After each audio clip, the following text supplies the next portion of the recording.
پاکستان کی team T20 series کے لیے سری لنکا پہنچ گئی۔ سری لنکا پہنچنے پر ٹیم کا شاندار استقبال کیا گیا اور ڈھول کی تھاپ پر روایتی رقص بھی پیش کیا گیا۔ سری لنکا کے خلاف 3 T20 میچز کی سیریز بھی کھیلی جائے گی اور پاکستان کا اسکواڈ اب مکمل طور پر پہنچ چکا ہے۔ گزشتہ روز سری لنکا پہنچنے والے دوسرے گروپ میں کپتان سلیمان علی آغا، محمد نواز، صاحبزادہ فرحان، عثمان خان، سائم ایوب، ابرار احمد، عبدالصمد اور خواجہ نافع کے علاوہ بیٹنگ کوچ محمد حنیف اور سپورٹ سٹاف کے دیگر ارکان بھی شامل تھے۔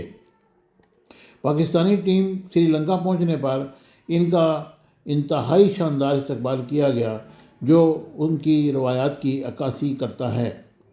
پہلے گروپ میں سری لنکا پہنچنے والے قومی ٹیم بھی اپنے ساتھی کھلاڑیوں کے استقبال کے لیے موجود تھے۔ واضح رہے کہ دونوں ٹیموں کے مابین کل شام 6:30 بجے دمبولا میں ایک میچ کھیلا جائے گا۔ اس میچ میں پاکستانی ٹیم اپنے کارکردگی کا مظاہرہ بھی کرے گی۔ واضح رہے کہ یہ سیریز جو شروع ہو رہی ہے، اس کے بعد ورلڈ کپ شروع ہوگا T20۔